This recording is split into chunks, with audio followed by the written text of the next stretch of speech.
ইনকিলাব মঞ্চের মুখপাত্র ও ঢাকা ৮ আসনের সম্ভাব্য স্বতন্ত্র প্রার্থী শরীফ ওসমান হাদির ওপর হামলার পার হয়েছে ৫ দিন। এ ঘটনায় সময়ের সাথে একে একে উন্মোচন হচ্ছে রহস্য। পূর্ব পরিকল্পিত এই হত্যা চেষ্টার সঙ্গে জড়িতদের গ্রেপ্তারের পর থেকেই তদন্ত কর্মকর্তাদের হাতে আসছে নতুন নতুন তথ্য। এবার আদালতে তোলা হয় ভারত পলাতক শুটার ফয়সাল করিম মাসুদের ব্যবহার করা গাড়ির মালিক নুরুজ্জামান নোমানী ওরফে উজ্জ্বলকে। সেখানেই ফয়সালের বিষয়ে চাঞ্চল্যকর তথ্য দিয়েছেন তিনি। ফায়ার সার্ভিস এবং সেই গাড়িটি কিন্তু আটকে দিয়েছে। দর্শক, আমরা দেখছি সেনাবাহিনীর সদস্যরা তারা কিন্তু ইতিমধ্যে একদম পুরোপুরি প্রস্তুতি নিয়ে নিয়েছেন এবং সাধারণ মানুষ যারা রয়েছেন তারাও কিন্তু এখানে অবস্থান নিয়েছেন এবং পুরো এলাকা কিন্তু উত্তপ্ত পরিস্থিতি তৈরি হয়েছে। এবং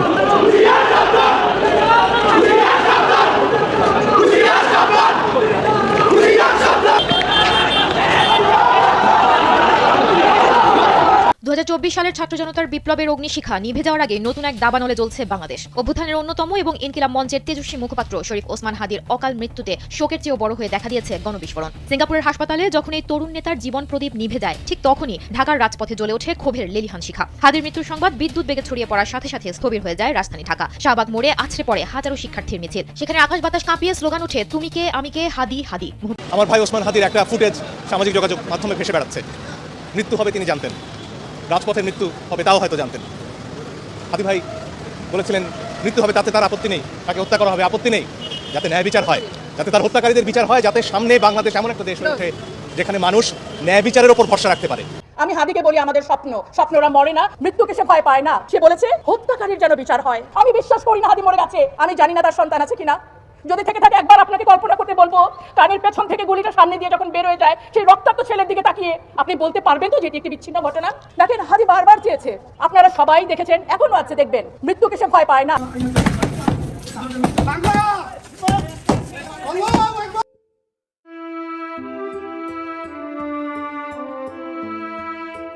নিজের লড়াই অসমাপ্ত রেখে মহান আল্লাহর ডাকে সাড়া দিয়ে পরপারে চলে গেছেন শরীফ ওসমান বিন হাদি। হাদির চলে যাওয়াটা সবচেয়ে বেশি যাদের ভোগাবে তারা হচ্ছেন ওসমান বিন হাদির স্ত্রী এবং সন্তান। স্ত্রীর কাছে স্বামী শুধু একজন জীবন সঙ্গী নন, বরং নিরাপত্তা, নির্ভরতা, ভালোবাসার উৎস। তিনি স্ত্রীর সবচেয়ে বড় সাপোর্টার। যার স্বামী নেই সেই শুধু বুঝতে পারেন স্বামীর গুরুত্ব কত। অন্যদিকে সন্তানের কাছে বাবা হচ্ছেন মরুর বুকে এক ছায়া দানকারী বটগাছের ন্যায়। শাহবাগের মিছিলের একটি অংশ কারওয়ান বাজার অভিমুখে আসে। সেখানে প্রথম আলো অফিসে ভাঙচুরের ঘটনা ঘটে। এছাড়াও জাতীয় নাগরিক পার্টি এনসিপি সদস্যরা বাংলা মোটর অফিস থেকে মিছিল নিয়ে শাহবাগে জড়ো হয়। সেখানে তারা জুলাই যোদ্ধা হাদির মৃত্যুতে শোক মিছিলে যোগ দেয়। গাজীপুরে বিক্ষোভ মিছিল ও মহাসড়ক অবরোধ হয়েছে।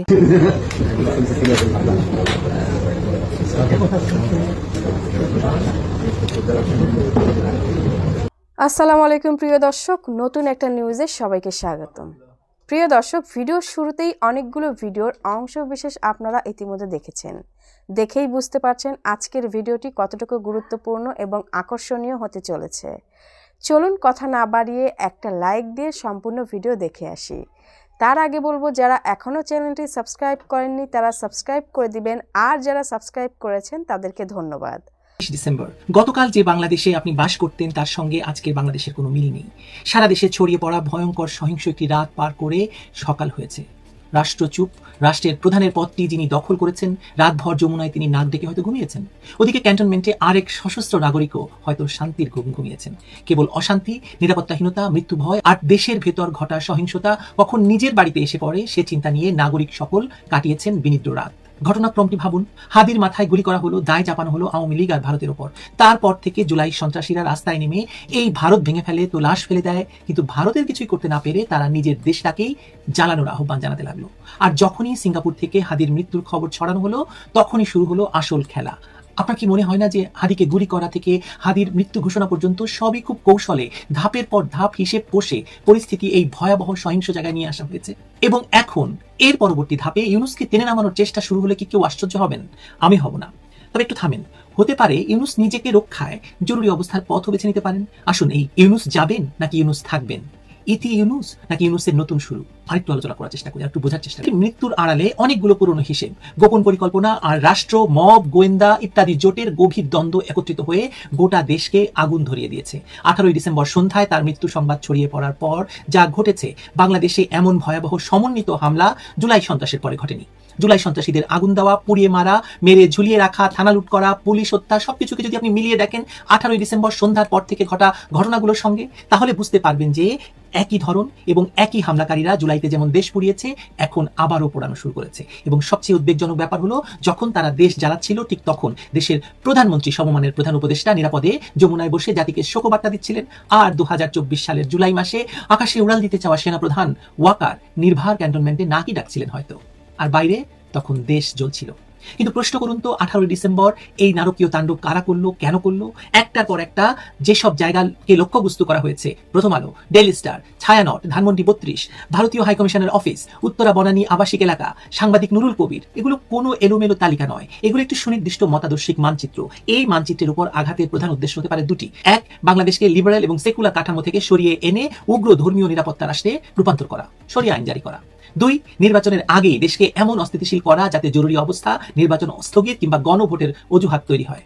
তার মানে এই দুটি উদ্দেশ্য হাসিল করতে হাদির মৃত্যুটা তাদের এখন খুব প্রয়োজন ছিল, তাই নয় কি? হাদির মৃত্যু এখানে কেবল একটি অজুহাত, মূল খেলা কিন্তু অন্যত্র। লক্ষ্য করুন তো এই আক্রমণগুলো কখন হলো? ঠিক সেই রাতে যখন ইউনূস টিভিতে গভীর কণ্ঠে বলছেন জাতি আজ শোকে মুহ্যমান। এটা কি নিছক কাকতালীয়? না, এটা ক্ষমতার যন্ত্রের খুবই পুরনো কৌশল। উপরের তলায় আলো, ধূপ, ফুল দিয়ে শোক করা, নিচের তলায় তারই লেলিয়ে দেওয়া, মানে রাষ্ট্রের লেলিয়ে দেওয়া জুলাই সন্ত্রাসীরাই রাষ্ট্র হয়ে আগুন জ্বালাচ্ছে। এই জুলাই সন্ত্রাসীরা সেদিন থেকে এই খেলাটা খেলছে যেদিন থেকে তারা ক্ষমতা দখল করেছে, এবং দেশ সেদিনই মবের হাতে বন্দী হয়েছে। সেদিনই ক্ষমতাসীনরা দুই দুনিয়ায় খেলা শুরু করেছে। আবারও প্রশ্ন করি, আসুন, হাদির মৃত্যু কাকে সবচেয়ে বড় সুবিধা দিল? হাদি যদি বেঁচে থাকতেন তাহলে তার মুখেই আমরা প্রথম প্রশ্নটি শুনতাম যে ফয়সাল নামের কথিত খুনি নাকি ছাত্রলীগের, তাকে জামিনে মুক্ত করলো কে? কার স্বার্থে তাকে ছাড়া হলো? কেন তার যাতায়াত বিএনপি ঘেঁষা আইনজীবীদের সঙ্গে? কেন সে হাদির অফিসে নিয়মিত যাতায়াত করত? কেন শেষ মুহূর্তে সে মুখ ঢেকে শুটার বনে গেল? আর কাকে তারা হায়ার করলো মির্জা আব্বাসকে ফাঁসানোর জন্য? এই সব প্রশ্নই সরকারকে বিপাকে ফেলতো, কিন্তু মৃত্যু সব প্রশ্ন বন্ধ করে দিয়েছে। এবং সে কারণেই হাদির মৃত্যু আসলে প্রয়োজনীয় হয়ে উঠেছিল জুলাই সন্ত্রাসীদের জন্য, সরকারের জন্য তো বটেই। এখন মৃত হাদি এই জুলাই সন্ত্রাসীদের কাছে একটি অজুহাত। নিরাপত্তা হুমকি, উগ্রপন্থী হামলা, সীমান্তে উত্তেজনা, ভারতকে লক্ষ্যবস্তু করা, আওয়ামী লীগকে নির্মূল করা, ফ্যাসিবাদ নির্মূল করা, সব একসঙ্গে সংযুক্ত করা সম্ভব হলো কেবল হাদির মৃত্যুকে দিয়ে। আর এই মৃত্যুর ফলে সরকার কি পেল বলুন তো? চলুন একটা লিস্ট বানাই, বড় লিস্ট না, দুটোই বলবো শুধু। এক, সকল রাজনৈতিক নেতাকে নিরাপত্তা দেওয়ার নামে গোটা রাজনৈতিক মাঠ নিয়ন্ত্রণে আনা, তারেক রহমান পর্যন্ত অন্তর্ভুক্ত হয়েছেন। দুই, নির্বাচন পেছানোর যুক্তি দৃঢ় হলো আরো, কারণ এখন দেশে অতি বিপজ্জনক পরিস্থিতি ঘোষণা দিয়ে নির্বাচন না হওয়ার অজুহাত তৈরি হলো। তালিকা আরো আছে যেগুলো আগের একটি ভিডিওতে বলেছি। প্রশ্ন হলো, একটি মাত্র সাধারণ গুলি দিয়ে একজন সাধারণ কাউকে হত্যা করে এতগুলো অর্জন সম্ভব হতো না, তাই বেছে বেছে হাদিকেই টার্গেট করা হয়েছিল। একটি নিখুঁত রাজনৈতিক পরিকল্পনাও তৈরি হয়েছিল, এবং সেই পরিকল্পনা বাস্তবায়নের জন্যই হাদির মৃত্যুকে পুঁজি করা হচ্ছে। এখন আসি 18 ডিসেম্বর রাতের ভয়ঙ্কর সমন্বিত আক্রমণগুলোর দিকে। খুলনা, চট্টগ্রামে ভারতীয় হাইকমিশনে, প্রথম আলো, ডেইলি স্টার, ধানমন্ডি 32, ছায়ানট, উত্তরা বাণিজ্যিক এলাকা, নুরুল কবির, ধর্ম অবমাননার মিথ্যা অভিযোগে ময়মনসিংহের ভালুকায় একজন হিন্দু নাগরিককে পুড়িয়ে হত্যা, চট্টগ্রামে মহিউদ্দিন চৌধুরীর বাড়িতে আবারও হামলা, আবারও আগুন। এগুলো সব কিভাবে একই সন্ধ্যায় ঘটলো বলুন তো? বাঙালি কি এক রাতে এরকম আগুন দেওয়ায় ওস্তাদ হয়ে গেল? না, এরা বিগত জুলাই থেকে হাত পাকিয়ে আজকে জায়গায় এসে পৌঁছেছে। জুলাই থেকে আগুন লাগাতে লাগাতে কাল যমুনায় বা ক্যান্টনমেন্টে যাবে। এরা কারা? কারা আবার? জুলাইতে যারা ছিল তারাই। এই মব একক কোনো দল বা আদর্শ দ্বারা পরিচালিত নয়, এটা বহুস্তরীয় জোট। জামাত শিবির, উগ্র ডান ধর্মীয় গোষ্ঠী, তাদের হাতে থাকা লুট হওয়া অস্ত্র, পাকিস্তানি গোয়েন্দা নেটওয়ার্কের সঙ্গে দেশীয় গোয়েন্দা চক্র, আর সবচেয়ে বিপজ্জনক ইউনূস সরকারের রাষ্ট্রযন্ত্রের নীরব প্রত্যক্ষ সমর্থন। আপনার কি মনে হয় না যে রাষ্ট্র যদি চাইতো এই মব 30 মিনিটও রাস্তায় টিকতে পারতো না?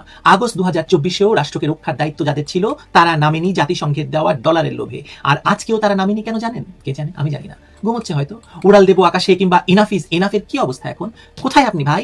হ্যালো হ্যালো, শুনতে পাচ্ছেন? আসলে সেই জুলাই আগস্টেও যারা দেশ রাষ্ট্রকে জ্বালিয়ে ক্ষমতা দখল করেছিল তাদের আবার সক্রিয় করতে যে নেটওয়ার্ক ভূমিকা রেখেছিল, আজও সেই নেটওয়ার্ক কি কাজ করছে। তবে এর সঙ্গে আরেকটা ভয়ঙ্কর দিক যুক্ত হয়েছে। এই দেশ এখন এমন এক জায়গায় পৌঁছেছে যেখানে ধর্ম অবমাননার গুজব ছড়িয়ে কাউকে গাছে ঝুলিয়ে পুড়িয়ে হত্যা করা সম্ভব হয়েছে। এটা আফগানিস্তান বা পাকিস্তানি মডেল, এটা মুক্তিযুদ্ধের বাংলাদেশ নয়। আপনি কি মনে করেন যদি ইউনূস এবং তার জুলাই সন্ত্রাসের সঙ্গীরা ফেব্রুয়ারিতে একটি নির্বাচন সত্যি চাইতো তাহলে কি এসব করার সুযোগ থাকতো বা সুযোগ দিত? দেশের সরকার থাকলে, নিয়ন্ত্রণ থাকলে এরকম অরাজকতা সম্ভব হতো? উত্তর হলো না। এটা করার কারণ হতে পারে দেশকে জরুরি অবস্থার দিকে ঠেলে দেওয়া, কারণ তাতে আরো কিছুকাল বৈধভাবে ক্ষমতায় থাকতে পারবেন ইউনূস। আমার তো মনে হয় ভাবে মব লেলিয়ে দিয়ে গোটা দেশে ভয়াবহ অবস্থা সৃষ্টির পেছনে 3টি কারণ থাকতে পারে। এক, রাষ্ট্র দেখাতে চাইছে দেশ নিয়ন্ত্রণের বাইরে, সুতরাং নির্বাচন পেছানো বাধ্যতামূলক। 3 নাম্বার হচ্ছে জরুরি অবস্থায় একমাত্র পথ। অনির্বাচিত অবৈধ শাসকদের এগুলো আসলে পুরনো কৌশল। আগে দেশে আগুন লাগাও, পরে নিজেকে ফায়ার সার্ভিস হিসেবে প্রমাণ করো। ইউনূসের মতো ধুরন্ধর এটা করতেই পারেন, না হলে এই মুহূর্তে বাংলাদেশের শহর জ্বলছে, মিডিয়া জ্বলছে, কূটনৈতিক অফিস জ্বলছে, রাষ্ট্রের স্থাপনাগুলো জ্বলছে, এবং আপনারা যারা এতদিন ভাবছিলেন এটা আমার কিছু না, তাদের বাড়ির দরজায়ও কাল আগুন ঠক ঠক করবে। যেমনটি এই কিছুদিন আগেও প্রথম আলো সম্পাদক লিখেছিলেন বা বলেছিলেন যে আজ শেখ হাসিনা পালিয়ে গিয়েছেন, প্রথম আলো আছে। যেমনটি কিছুদিন আগেও স্বনামে কলাম লিখে মাহফুজ আনাম বলেছিলেন আপনি যাবেন না ইউনূস ভাই, তাহলে সব শেষ হয়ে যাবে। এখন দেখা যাবে সব শেষ হয়ে যাওয়ার বিনিময়ে হলেও ইউনূস থাকছেন কিংবা দাঁড়ান, গল্পের শেষে আরেকটা গল্প আছে, বলছি।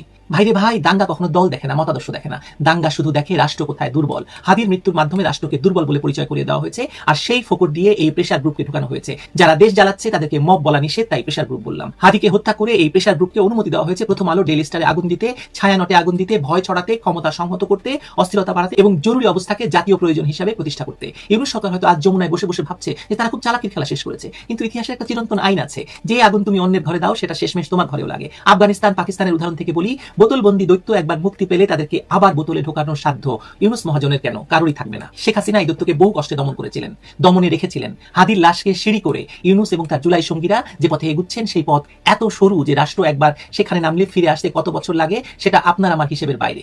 বাংলাদেশ হাঁটছে সেই পথে। বাংলাদেশ তো আর একা একা হাঁটতে পারে না। ইউনূসের মতো একজন ভয়ঙ্কর কুৎসিত ক্ষমতা লিপসু তার জুলাই সন্ত্রাসীদের দিয়ে বাংলাদেশকে সেই পথে হাঁটতে বাধ্য করছে। শেষ করি, গল্পটার কথা বলেছিলাম সেটি দিয়ে। আরেকটি 5 আগস্টের মতো আরেকটা দৃশ্য সাজাতে ইউনূস কিংবা তাকে যারা ক্ষমতায় বসিয়েছে তাদেরকে হাদি কার্ডটি খেলতেই হয়েছে। রাজনৈতিক বিশেষজ্ঞ না হয়েও আপনিও সেটা বুঝতে পারছেন হয়তো। পারার কথা, দেশি বিদেশি বিভিন্ন উৎস থেকে অঢেল অর্থ আসছে, সেটা দিয়ে যখন তখন লালু ভুলু কালুদের রাস্তায় নামানো হচ্ছে। চুপ চুপ চুপ, সকল পক্ষ চুপ। ওয়াকার চুপ, আমেরিকান দূতাবাস চুপ, ব্রিটিশরা চুপ, ইউরোপিয়ান ইউনিয়ন নীরব, সবখানে কবরের নিস্তব্ধতা। ইউনূসকে মাথায় রেখে এখন পুরো শরীরের কেউ হাত, কেউ পা, কেউ পশ্চাৎ দেশ সেজে দেশটাকে লুটছে জামায়াত, বিএনপি, এনসিপি সহ জঙ্গিরা। নির্বাচন হলেই ক্ষমতায় যাবে শুধু বিএনপি, বাকিরা কি আঙুল চষবে তখন? তাই একজন হাদিকে প্রয়োজন হলো এই জুলাই সন্ত্রাসীদের। ইনকিলাব মঞ্চ বানিয়ে বরিশাল থেকে হাদিকে আনা, তাকে দিয়ে এমন সব কথা বলানো যা ভদ্র সমাজে মুখে আনা যায় না, তাকে সামনে ঠেলে দেওয়া, রাতারাতি তাকে আওয়ামী লীগ আর ভারত বিদ্বেষী আইকন বানিয়ে তারপর ঠুস করে দেওয়া। আর তারপর দোষ চাপানোর জন্য আছেন মির্জা আব্বাস, ভারত এবং আওয়ামী লীগ। ব্যাস, আরেকটা 5 আগস্টের প্লট তৈরি হয়ে গেল। এখন হবে নতুন গল্প, তাতে থাকবে বিপ্লবী সরকার, নতুন সংবিধান, এসব গপ্প আর গপ্প। দেশ পূর্বে ছাড়খাড় হবে, মানুষ মরবে, ইউনূস হয় থাকবে, না হয় ক্ষমতার পুরোটা ছেড়ে দিয়ে যেতে হবে তাকে। যারা তাকে ক্ষমতায় বসিয়েছিল সেই লালু ভুলু কালুদের হাতে। সরি, ভুলু আর কালুদের হাতে। লালু আপাতত বাদ পড়ছে বলে মনে হয়। লালুকে আপনারা জানেন, না হলে আবার বলবো। ভালো থাকুন সবাই। দর্শক, ওসমান হাদির মৃত্যু আমাদেরকে একটা বড় মেসেজ দিয়ে গেল। আমাদের সমাজে হানাহানি, হিংসা, বিদ্বেষের সমাজে পরিণত হয়েছে, সেই মেসেজটা আমাদেরকে স্মরণ করিয়ে দিয়ে গেল। এই ব্যাপারে নানাজন নানা কথা বলছেন। ওসমান হাদির মৃত্যুর পরে নানা ঘটনা ঘটতে দেখা গেছে। রাজধানীতে প্রথম আলো, ডেইলি স্টারে হামলার ঘটনা আমরা দেখেছি। গত রাতে গণমাধ্যম ইত্তেফাক তারা নিশ্চিত করছে যে হাদির মৃত্যুর পর চট্টগ্রামে আওয়ামী লীগের যে পালিয়ে যাওয়া সাবেক শিক্ষামন্ত্রী নওফেল, তার বাড়িতে আক্রমণ করা হয়েছে এবং আগুন জ্বালানো হয়েছে।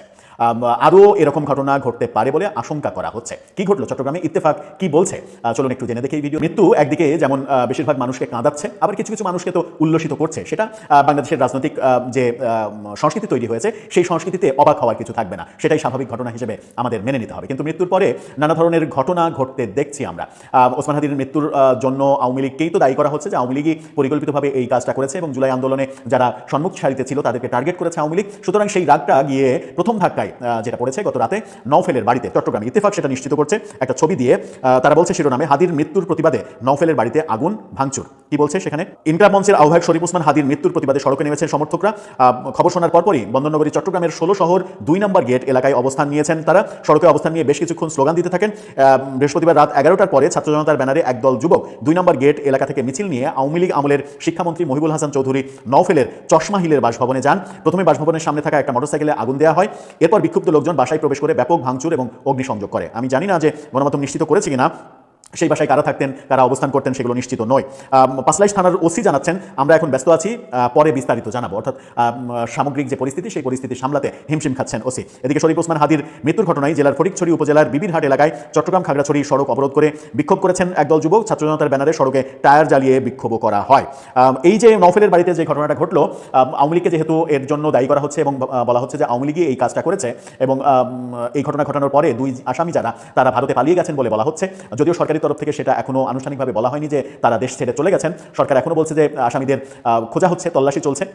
কিন্তু বিভিন্ন বেসরকারি সূত্রে এবং গণমাধ্যমের সূত্রে আমরা নিশ্চিত হচ্ছে যে তারা ভারতে পালিয়ে গেছেন।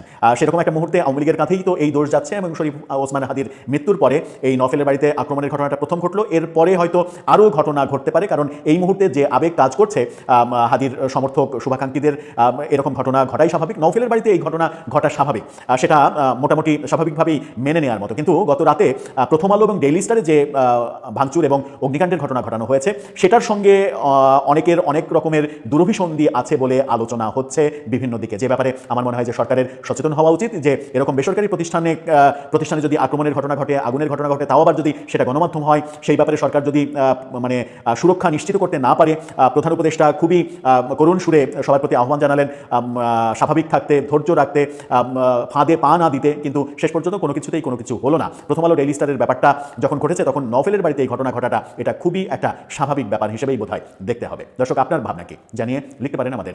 ওসমান হাদির ওপর গুলির ঘটনার পর এক সপ্তাহ পার হলো। গত শুক্রবার ওসমান হাদিকে দিনে দুপুরে প্রকাশ্যে জুম্মার নামাজের পর তিনি রিকশা দিয়ে যখন যাচ্ছিলেন, তখন বিজয়নগরের বক্স কালভার্ট এলাকায় মোটরসাইকেল আরোহী দুজন যুবক এসে একজন যুবক তার দিকে গুলি ছোড়েন। ওসমান হাদি গুলিবিদ্ধ হওয়ার কিছুক্ষণের মধ্যেই সরকারের একজন উপদেষ্টা, প্রভাবশালী উপদেষ্টা, সংস্কৃতি উপদেষ্টা মোস্তফা সরোয়ার ফারুকী স্ট্যাটাস দিয়ে বলেন যে ওসমান হাদিকে একটা ভারতীয় নাম্বার থেকে বহুবার হুমকি দেওয়া হয়েছিল।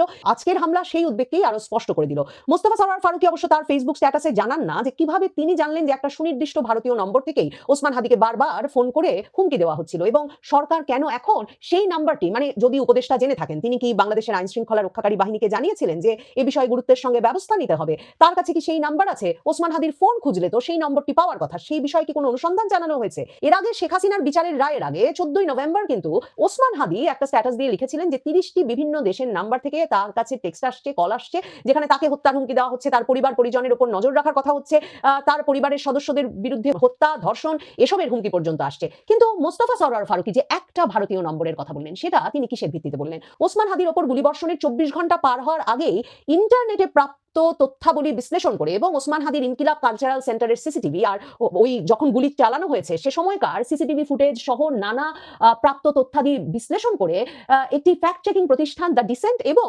যুক্তরাজ্য প্রবাসী আল জাজিরার সাংবাদিক জুলকারনাইন সায়েদ তারা মিলে বের করে ফেলেন যে ওসমান হাদির ওপর যিনি গুলি চালিয়েছেন তিনি একজন ছাত্রলীগ কর্মী, ছাত্রলীগের এক নেতা, এবং সেই ব্যক্তিটি ফাইসাল করিম দাউদ নামের এই ব্যক্তিটিকে ইউনূস সরকারের আমলে শেখ হাসিনার পতনের পর এই ছাত্রলীগ নেতা নভেম্বর মাসে অস্ত্র সহ ডাকাতি করতে গিয়ে আদাবরে এক প্রতিষ্ঠানে ধরা পড়েছিলেন এবং অস্ত্র সহ ডাকাতির অভিযোগে তাকে ধরবার পরেও তিনি 1 মাসেরও কম সময়ে জামিন পেয়ে যান। জুলকারনাইন সায়েদ তখনই জানিয়ে দেন যে এই তরুণ যেমন আদাবর থানা ছাত্রলীগেরই পদাধিকারী ছিলেন, ঠিক তেমনি আদাবরেই তিনি এই ডাকাতি করতে গিয়ে ধরা পড়েছিলেন, অথচ তিনি মুক্তি পেয়ে যান। রহস্যময় ব্যাপার হচ্ছে এই নিয়ে এত আলাপ হয়েছে, কিন্তু কি করে অস্ত্র মামলার আসামি কার যোগসাজশে এমন ভাবে ছাড়া পেয়ে গেল, তাতে না আমরা ইনকিলাব মঞ্চ, হাদির সহযোগী, সহকারী, সহকর্মীদের কোনো ক্ষোভ দেখতে পাই, না এ বিষয়ে সরকারের কোনো ব্যাখ্যা পাওয়া যায়। সরকারের তরফ থেকে ডক্টর মোহাম্মদ ইউনূস বিজয় দিবসের জাতির উদ্দেশ্যে ভাষণে যেমন আগেও বলে রেখেছিলেন যে তিনি সর্বোচ্চ গুরুত্বের সঙ্গে ওসমান হাদির হত্যা প্রচেষ্টাকারীকে ধরবার নির্দেশ দিয়েছেন, কিন্তু হত্যা প্রচেষ্টাকারী দুই যুবকই, মানে যে মোটরসাইকেল চালাচ্ছিল সেও এবং যে গুলি চালালো সেই ফয়সালও,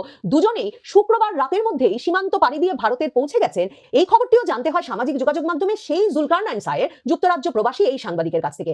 আইন শৃঙ্খলা রক্ষাকারী বাহিনী কি জুলকারনাইন সায়ের সঙ্গে কোনো যোগাযোগ করছেন যে তিনি কি করে এতটা নিশ্চিত হয়ে বলছেন যে এই হত্যা প্রচেষ্টাকারীরা দুজনেই, মোটরসাইকেল চালক এবং হত্যা প্রচেষ্টাকারী দুজনেই সীমান্ত পাড়ি দিয়ে ভারত চলে গেছেন? কিন্তু সরকার তাহলে সেটা স্বীকার করছে না কেন এবং সেটা জানাচ্ছে না কেন? ওখানেই বা রহস্য করছে কেন? কিন্তু সরকারও যে সে সন্দেহ করে তার প্রমাণ হচ্ছে পররাষ্ট্র মন্ত্রণালয় কিন্তু ভারতের হাই কমিশনার প্রণয় বর্মাকে মন্ত্রণালয়ে তলব করে অনুরোধ করেছে যে যাতে হাদিরকে হত্যা প্রচেষ্টাকারীরা বাংলাদেশের সীমান্ত পেরিয়ে ভারত পৌঁছে গেলে ভারত দ্রুত সময়ে তাদের গ্রেফতার করে ফেরত দেয়, এবং সেটা নিয়েই এখন সবচেয়ে বেশি ক্ষোভ হাদির সহকর্মী সহযাত্রী জুলাই আগস্ট আন্দোলনের তরুণদের, যে ভারত হাদির হত্যা প্রচেষ্টাকারীকে আশ্রয় দিয়েছে। কিন্তু কেউ প্রশ্ন তুলছেন না যে বাংলাদেশের সরকার কি করে এমন একটা হাই প্রোফাইল ঘটনার পর সীমান্তে যথাযথ নিরাপত্তা জোরদার করতে পারলো না? কিভাবে এই দুজন যানবাহনের পর যানবাহন পাল্টে ঢাকা থেকে সীমান্ত পর্যন্ত গিয়ে ময়মনসিংহ সীমান্ত দিয়ে পার হয়ে গেলেন? মানে সরকার যে কি করতে পারতো এক্ষেত্রে, সেটার সবচেয়ে বড় প্রমাণ কিন্তু সরকারই দিয়েছে। যখন জানা গেল একেবারে নিশ্চিত করে জুলকারনাইন সায়ের বলছেন যে তিনি নিশ্চিত, তিনি একেবারে শতভাগ নিশ্চিত যে হত্যা প্রচেষ্টাকারী দুজনই ভারত পালিয়ে গেছেন, তখন সরকার অবৈধ পথে ভারতে পালিয়ে যেতে সহায়তার অভিযোগে দুজনকে গ্রেফতার করেছেন। এ দুজন রীতিমতো হালুয়াঘাট, ধোবাউড়া, শেরপুর এলাকায় সীমান্ত দিয়ে অবৈধ পথে লোকজন এবং মালামাল পারাপারের সিন্ডিকেটটা নিয়ন্ত্রণ করে। সেই অভিযোগে মানে পুলিশের কাছে তার মানে এখন রীতিমতো খবর আছে যে ওই সীমান্ত দিয়েই পাড়ি দিয়েছে, কিন্তু সরকার এখনো স্বীকার করছে না যে হাদির হত্যা প্রচেষ্টাকারীরা পালিয়ে গেছে, যে কারণে পুলিশ কিনা হালুয়াঘাট, ধোবাউড়া, শেরপুর এলাকার সীমান্ত দিয়ে যারা পারাপার করেন সবসময় এবং যারা ওই সিন্ডিকেট নিয়ন্ত্রণ করেন ওই দুজনকে গ্রেফতার করে এনেছে। এখন এই গ্রেফতারটা পুলিশ আগে করলো না কেন? পুলিশের কাছে যদি হালুয়াঘাট, ধোবাউড়া, শেরপুরে কারা এই পারাপার করে এই তথ্য থাকে, নিশ্চিতভাবে বাংলাদেশের সকল সীমান্ত পথ দিয়ে যারা অপরাধীদের পারাপার করে, মালামাল পারাপার করে, সেই চোরাচালানকারী এবং মানুষ পারাপারকারী ব্যক্তিদের খবর তো তার মানে সারা বাংলাদেশের সকল সীমান্ত দিয়ে এই আইন শৃঙ্খলা রক্ষাকারী বাহিনীর কাছে ছিল। সেই গ্রেফতারগুলো আগে করা হলো না কেন? এই রহস্য ভেদ হয় না।